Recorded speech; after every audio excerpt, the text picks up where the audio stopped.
Reagan, Bush, père, Bill Clinton,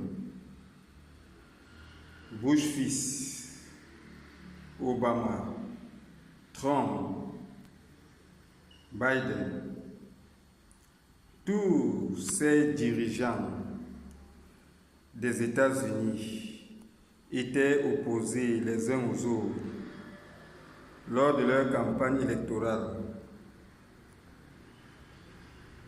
qui les a portés à la tête de cet État. Et tous étaient dans une dynamique révolutionnaire par rapport à leurs prédécesseurs. Au dit de leur propagande électorale. Mais tous ont eu la même logique agressive de la politique des États-Unis sur le plan international. Et tous ont défendu la logique néolibérale de la politique états-unienne. Alors, qu'est-ce qui fait croire que le retour de Donald Trump à la tête des États-Unis sera une révolution de la politique traditionnelle états-unienne? Donald Trump est un employé du système financier néolibéral occidental. Il a été nommé à la tête des États-Unis pour défendre les intérêts du complexe militaro-industriel et du système financier et libéral des États-Unis et de l'Occident. Il ne vient donc pas changer quelque chose à la logique dominatrice et impérialiste occidentale. Ce que Donald Trump vient faire, c'est développer une approche plus séduisante et subtile de la domination occidentale sur le monde, beaucoup moins affichée, mais tout aussi vicieuse que celle de Biden. Concrètement, qu'est-ce qu'on peut attendre de la mandature de Donald Trump à la tête des États-Unis? Eh bien, Donald Trump vient préalablement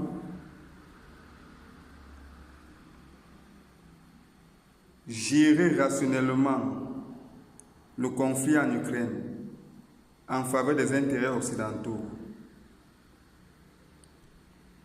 en promouvant un accord de paix avec la Russie avant que celle-ci n'atteigne ses objectifs stratégiques, de contrôler toute la façade maritime de l'Ukraine qui donne sur la mer Noire. Parce que si la Russie atteint cet objectif stratégique et contrôle la mer Noire en plus de son contrôle de la mer Baltique, l'Occident perd toute emprise sur l'Europe de l'Est et sur ses ressources naturelles. Trump vient donc préserver ce qui reste des intérêts économiques occidentaux en Europe de l'Est, en entravant les objectifs stratégiques de la Russie nécessaires à sa sécurité par un accord de paix précipité.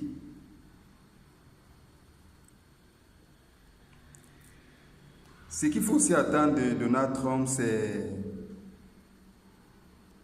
un règlement du conflit au Proche-Orient à l'avantage des États-Unis.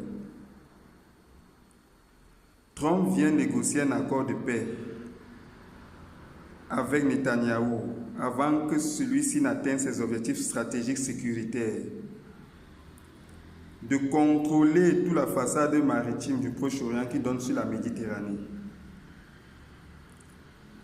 Parce que si Netanyahou atteint cet objectif stratégique et sécuritaire vital pour Israël, les États-Unis et le monde occidental perdent leur contrôle sur les ressources énergétiques du Proche-Orient. Parce que c'est par cette voie-là, par la côte du Proche-Orient qui donne sur la Méditerranée, que l'Occident achemine les ressources énergétiques du Proche-Orient vers le marché occidental. L'Occident mise plus sur les pays arabes, contrairement à ce qu'on pense, que sur la nation juive pour défendre ses intérêts stratégiques. L'Iran est un pivot stratégique des intérêts occidentaux au Proche-Orient à travers son parrainage des groupes terroristes créés et financés par les États-Unis dans cette région, notamment l'État islamique, qui est une création des États-Unis, entretenue par les États-Unis et financée par l'Iran. Les pays, les monarchies du Golfe Persique attribuent gracieusement leurs ressources énergétiques aux nations occidentales, aux industries occidentales et aux entreprises occidentales qui font dans l'exploitation énergétique. Pareil pour l'Égypte qui accorde l'exploitation des ressources énergétiques du Proche-Orient, du canal de Suez aux États-Unis. La Turquie accorde le passage, le détroit du Bosphore aux navires marchands occidentaux ou occidentaux qui permettent une exploitation des ressources naturelles de l'Europe de l'Est par les pays occidentaux. On voit donc là que le pivot géopolitique stratégique de la défense des intérêts occidentaux au Proche-Orient, ces pivots géopolitiques-là sont plus les pays arabes que la nation juive. Et donc il faut entraver le projet de Netanyahou de contrôler l'économie du Proche-Orient pour des raisons sécuritaires, en ayant une projection stratégique le long des côtes méditerranéennes du Proche-Orient.